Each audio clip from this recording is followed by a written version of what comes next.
Radhe Radhe friend, जय Shri Krishna. Veena Deepak Soni YouTube channel में आप लोगों का स्वागत है। आज मैं आप लोगों को इस वीडियो के माध्यम से निर्जला एकादशी व्रत की सरल पूजा विधि बताऊंगी। निर्जला एकादशी हिंदू धर्म में सबसे कठिन और महत्वपूर्ण एकादशियों में से एक मानी जाती है। निर्जला का अर्थ होता है बिना जल के, अर्थात इस व्रत में भक्त न तो भोजन करते और न ही प्राणी ग्रहण करते हैं। यह व्रत भगवान विष्णु और माता लक्ष्मी को समर्पित है। मान्यता है कि इस एकादशी का व्रत करने से हमें साल की 24 एकादशियों का पुण्य एक ही एकादशी में प्राप्त हो जाता है, क्योंकि इस एकादशी को सर्वप्रथम भीम ने भगवान विष्णु की कृपा प्राप्त करने के लिए कहा की थी। इसीलिए इसे भीमसेन एकादशी के नाम से भी जाना जाता है। इस बार ये निर्जला एकादशी पर्व बड़ा ही महत्वपूर्ण है, क्योंकि इस बार ये 2 दिन तक मनाया जाएगा। एकादशी तिथि 6 जून को रात 2:15 से शुरू होगी और 7 जून को सुबह 4:47 पर समाप्त होगी। उदया तिथि के अनुसार के आधार पर हम व्रत 6 जून 2025 को बनाएंगे। वैष्णव संप्रदाय वाले लोग 7 जून को व्रत रखेंगे। इसीलिए अब मैं आप लोगों को निर्जला एकादशी व्रत की पूजा विधि बताती हूँ। व्यक्ति निर्जला एकादशी के व्रत पे अगर आप लड्डू गोपाल जी भगवान की पूजा करते हैं, उनकी भक्ति करते हैं, तो सर्वप्रथम हम लड्डू गोपाल भगवान को पंचामृत स्नान करवाएंगे। उसके बाद में आप गुलाब की पंखुड़ियाँ स्नान करा के उसके बाद भगवान को शुद्ध पानी से स्नान करा के भगवान को सुंदर सुंदर पोशाक पहना के, आपको पता है भगवान को इत्र की मालिश भी बड़ी पसंद है, तो भगवान कान्हा जी को इत्र की मालिश करके मैंने सुंदर सुंदर वस्त्र पहना के कान्हा जी को तैयार कर लिया। अब उन्हें चंदन का तिलक लगा देंगे। उसके बाद में हम भगवान विष्णु की प्रतिमा को स्नान ध्यान करा के विराजमान करेंगे। तो अब के लिए मैंने सर्वप्रथम चौकी ली, चौकी को साफ करके लगा लिया। उसके ऊपर मैंने पीला वस्त्र लगा दिया, क्योंकि आप सभी को पता है विष्णु भगवान और एकादशी की पूजा में पीले कपड़े का अत्यधिक महत्व है। उसके बाद में मैंने गणेश जी भगवान के लिए सिंहासन लगाया और गणेश जी भगवान को विराजमान कर लिया।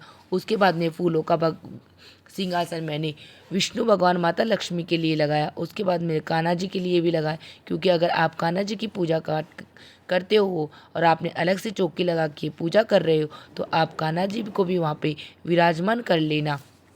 आपको पता सभी भगवानों को स्नान ध्यान तो मैंने पहले ही करवा लिया। अब गणेश जी भगवान को पहले तिलक करेंगे, उसके बाद में भगवान विष्णु माता लक्ष्मी और कान्हा जी सभी को हम तिलक करेंगे। आज के दिन हल्दी और चंदन के तिलक का अत्यधिक महत्व है, तो मैंने विष्णु भगवान को हल्दी और चंदन का तिलक किया, गणेश जी भगवान को भी किया और कान्हा जी को भी किया। उसके बाद मैं मूली रूपी वस्त्र भगवान को सर्वप्रथम गणेश जी को अर्पित किया।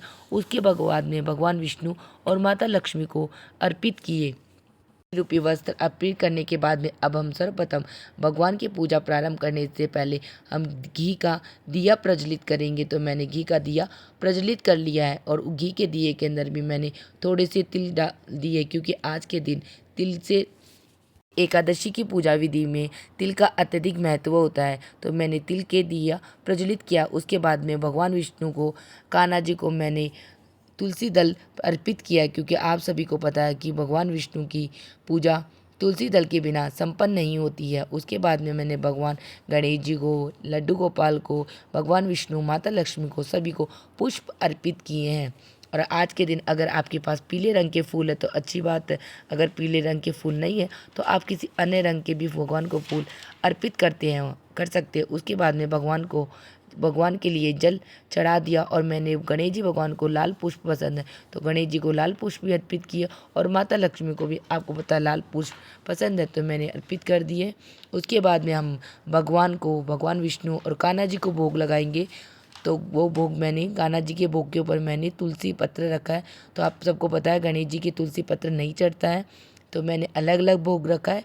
मैंने आम का भोग चढ़ाया है, उसके बाद में मैंने ऑरेंज का भोग चढ़ाया। तो मैंने सभी भोग अलग अलग रखे, क्योंकि कान्हा जी और विष्णु भगवान को बिना तुलसी दल के भोग नहीं लगता, लेकिन गणेश जी भगवान को तुलसी का भोग नहीं लगता।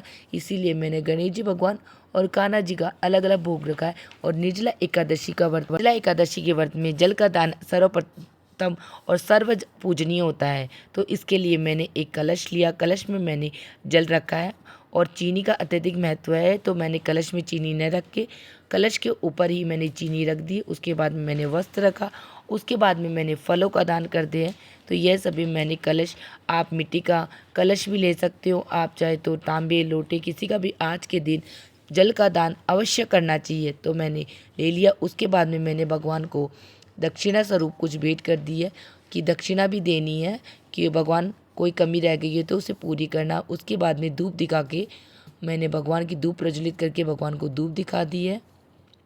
उसके बाद में मैंने भगवान विष्णु, गणेश जी, लड्डू गोपाल सभी को तिल अर्पित किए। तिल अर्पित करने के बाद में अब हम लोग निर्जला एकादशी व्रत की कथा कहानी सुनेंगे। तो कथा कहानी के लिए मैंने एक लोटे में जल ले लिया और हाथ में मैंने थोड़े से तिल और पुष्प ले लिए।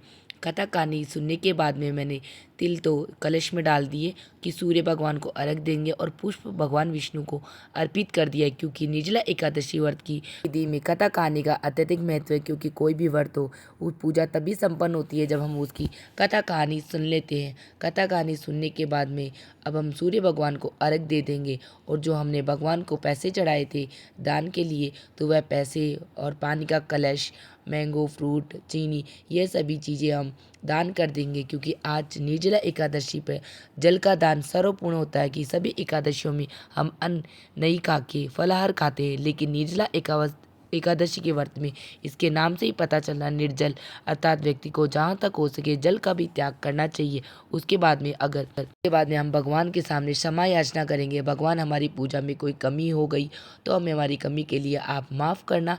अब निर्जला एकादशी में भगवान गणेश, सर्वप्रथम तो हम गणेश जी भगवान की आरती करेंगे और उसके बाद में भगवान विष्णु और माता लक्ष्मी की आरती करने के बाद में हम दिए के ऊपर से 3 बार आचमन करके जल छोड़ेंगे कि भगवान हमारी पूजा को आप स्वीकार करना।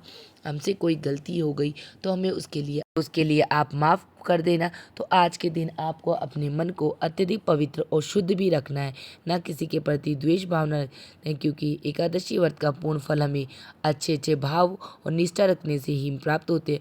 और रात को हमें भगवान विष्णु के भजन कीर्तन ये सभी भी करने चाहिए, क्योंकि एकादशी व्रत में भजन कीर्तन का अत्यधिक महत्व है। उसके साथ भी आप विष्णु भगवान का विष्णु सहस्त्र का पाठ अवश्य करें। विष्णु सहस्त्र का पाठ करने के बाद में ओम भगवते वासुदेवाय इस मंत्र का उच्चारण करते हुए आप 108 बार एक बार माला जरूर फेरना। इस प्रकार आप निष्ठा भक्ति के साथ निर्जला एकादशी व्रत की पूजा विधि करते हो तो आपकी मन की जो भी इच्छा है, मनोकामना, वह सभी भगवान विष्णु और माँ लक्ष्मी पूरी करती है। पूजा के बाद गरीबों और जरूरतमंदों को जल, भोजन, वस्त्र या धन का दान अवश्य करना चाहिए। निर्जला एकादशी व्रत पर जितना हो सके हमें उतना दान अवश्य करना चाहिए और जल का दान तो सर्वप्रथम जरूर करना चाहिए, क्योंकि इस एकादशी का मतलब होता है निर्जल रहना। बिना जल के ही पूरा दिन निकालना चाहिए, लेकिन साथ ही आप लोगों को अपने स्वास्थ्य का ध्यान भी रखना चाहिए।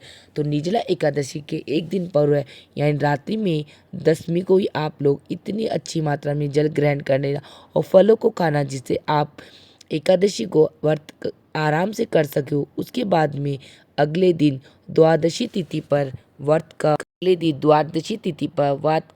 का प्राण समय पे व्रत तोड़ना चाहिए। सबसे पहले जल और फिर हल्का भोजन ग्रहण करना चाहिए। तो हमें व्रत का प्राण करने के लिए तुलसी पत्र लेकर भगवान विष्णु से प्रार्थना करनी चाहिए। भगवान विष्णु, आप मेरी इस एकादशी व्रत को सफल बनाना। इस प्रकार हमने पूजा विधि आप लोगों को बताई है। आप सब लोगों को मेरी निर्जला एकादशी व्रत की पूजा विधि कैसी लगी, मुझे कमेंट बॉक्स में जय श्री कृष्णा लिख के ज़रूर बताना। और वीडियो पसंद आई तो वीडियो को लाइक करना और चैनल को सब्सक्राइब करना, जिससे आने वाली वीडियो का नोटिफिकेशन आप लोगों को मिल सके। वीडियो देखने के लिए आप सभी का धन्यवाद। मिलते हैं नेक्स्ट वीडियो में। जय श्री कृष्णा, राधे राधे दोस्तों।